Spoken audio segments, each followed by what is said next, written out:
Hey friends, how are you? Hope you're well. Happy weekend. I didn't get a video up yesterday.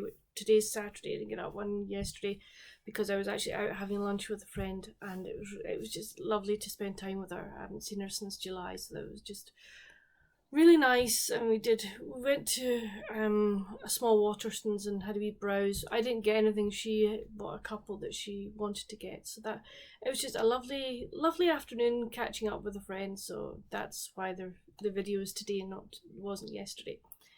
Reading wise, it's been not a bad week actually. I've finished three books. I think that is very good for me.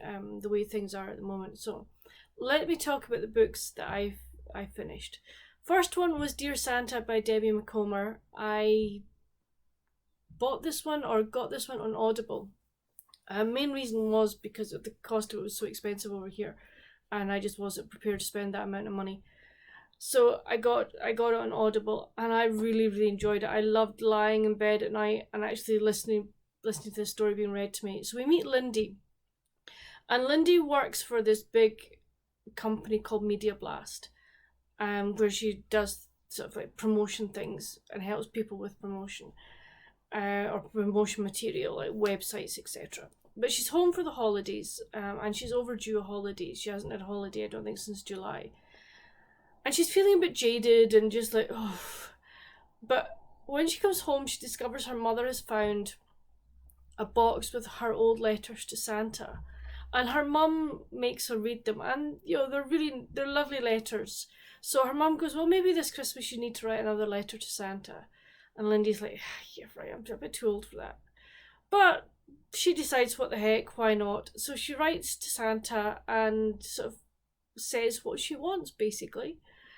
And through the course of her time at home, meeting people and reconnecting with her family and just with the town where she was brought up, she discovers what the joy of being together with family and friends for Christmas is all about. She realizes that maybe her big job is not where she wants to be. Maybe living in Seattle is not where she wants to live.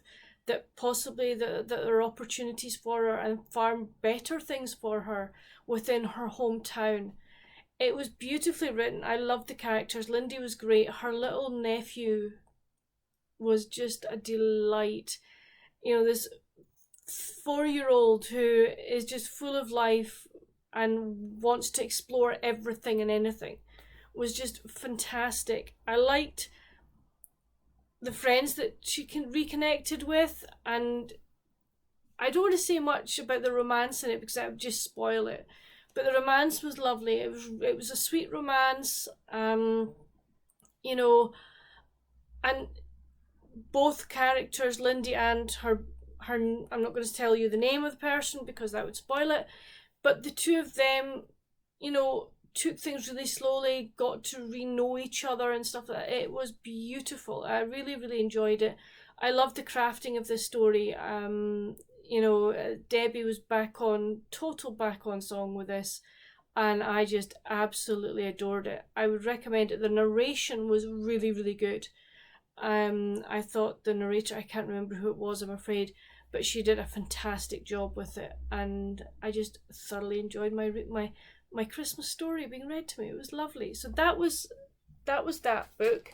Then hold on, I'm moving a few bits and pieces here. The next book I read was The Secret Hours by Santa Montefiore.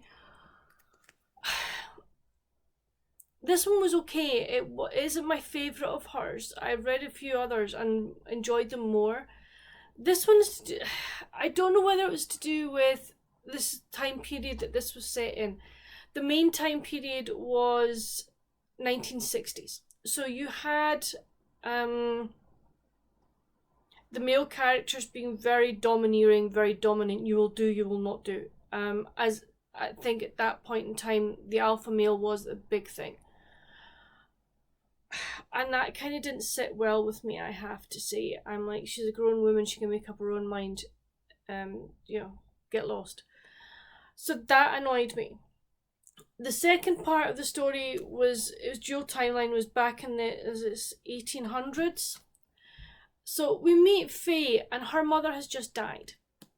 And as part of her will, her mother has left a third of her estate to Faye, a third to Faye's brother, but there's a mysterious third being left. And the stipulation is to find out who that other third goes to, that they have to go back to Ireland and take her mum's ashes with them to scatter it. Now, Faye's brother is like, I'm not doing that. She's going to be buried here with Dad, blah, blah, blah. And Faye's like, well, I'm going to Ireland. And her husband goes, you're not going on your own. She went, yeah, I am. And she does go, and I'm like, you go, girl. So she goes to Ireland, and she discovers family she never knew she had. She learns more about her mother's time living in Ireland, why her mother left Ireland. So you got the dual timeline, and that was really, really good. I really enjoyed that. I enjoyed seeing Faye grow and blossom. She really did. She was not this wee shilpit creature who was like, oh yes dear, no dear. She learned what she wanted from life. She learned where she wanted to be, what she wanted to do. And that sure as heck was not tied to her domineering husband. So that was really, really well done. And I did enjoy that part of it. As I just found the male domineering a bit too much for me. If it hadn't been for that, I think it would have got more than it did. But I would definitely say it's worth a read if you like sort of dual timeline, some historical, some, well, do we call the 1960s historical? Does that make me historical? Possibly it does, I don't know. But yeah, if you like these sort of timelines and somebody growing, then yes, give it a go and see what you think. The other book I read was another one from my TBR, was Escape into CottageCore by Ramona Jones. I did like this one. I quite enjoyed this one. I think I would have preferred a bit more depth to it. It just skirted, things about CottageCore. Sort of, they talk about fashion, and it was interesting, but they were sort of saying, well, CottageCore is your bit Regency and stuff like that. It doesn't have to be. CottageCore fashion can be anything you want it to be, where you're living, etc., etc. And I just found that a bit, not staid, but I was like, no, don't sort of try and, I know you're trying to give people ideas, but don't kind of try and push them in one way. And I liked some of the recipes. I liked some of the interesting things like what you can grow in your garden and stuff like that. And I did really like it. And talking about house plants and I think they could have done a bit more on the interior sort of idea. I think that could have been good. I liked the idea of mindfulness in this as well. I thought that was very well brought up. It could have been extended on. But yes, for a little book, it packed, a fair bit of information in it.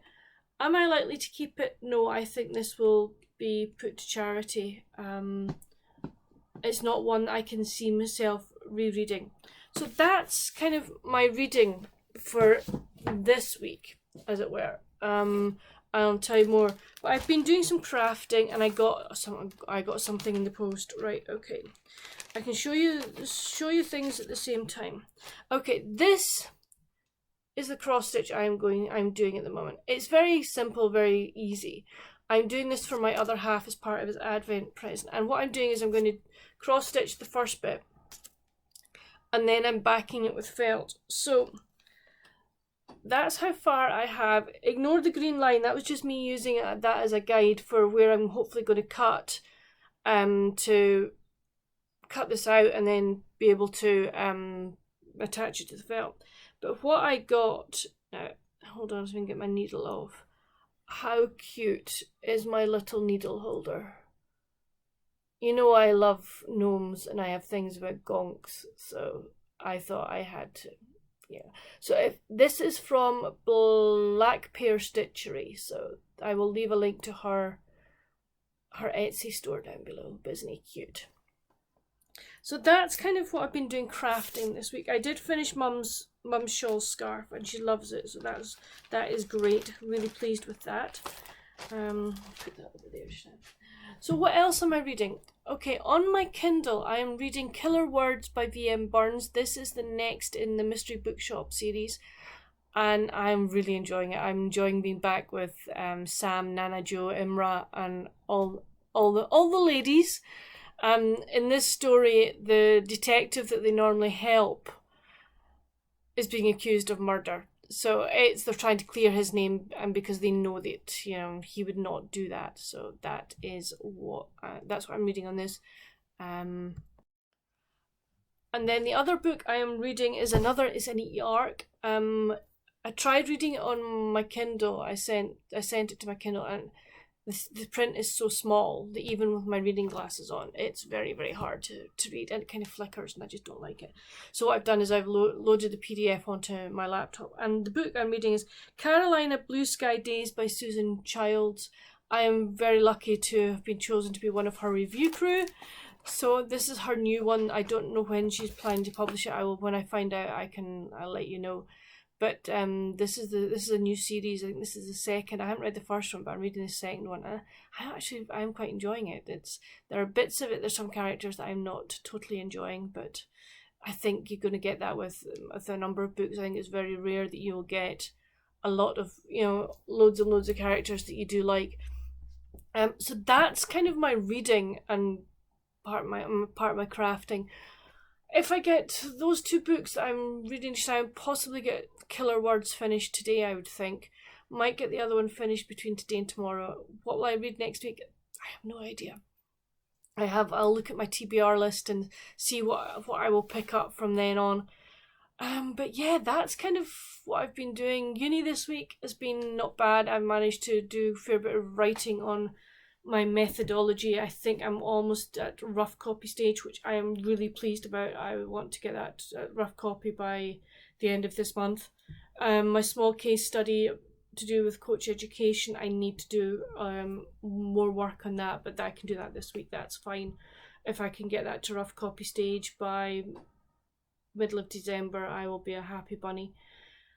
I need to there are other things. I've got a supervisory meeting on Monday, so we'll see what's said at that. So we'll just go from there. But the rest of this week, Mum and I are going out Christmas shopping on Tuesday. That'll be really nice. And then for the rest of the week, I'm home working and just getting things done. Christmas wise, I'm getting there. I am seriously getting there, which is really good. I think I've just got Mum and Dad and my other half to get stuff for. I think everybody else I've got, so I'm really pleased with that. I don't want to be, as I say, I don't want to be in the shops very much longer. Not that I do go into the shops, but you know what I mean. But yeah, so that's kind of where I'm at the moment. Please let me know down below if you read any of the books that I've mentioned, what you thought of them. And it would be really nice to chit chat. What are you reading this weekend? Again, be really nice to know. What are your weekend plans? And also, have you started Christmas shopping yet? You can let me know down below. I know I've seen some people have actually got the Christmas trees up and everything, and I'm like, well, that's great, lovely, but no, too early. Even for me, it's too early. But what else am I going to do this weekend? Do more. I say more reading, more work on my cross stitch, rugby today and tomorrow, so that's fine. But apart from that, I've got no other plans, I don't think. So that's it for this video, friends. Hope you've enjoyed it. Give it a thumbs up. Hit that subscribe button if you'd like to. And I will see you in my next one. Bye.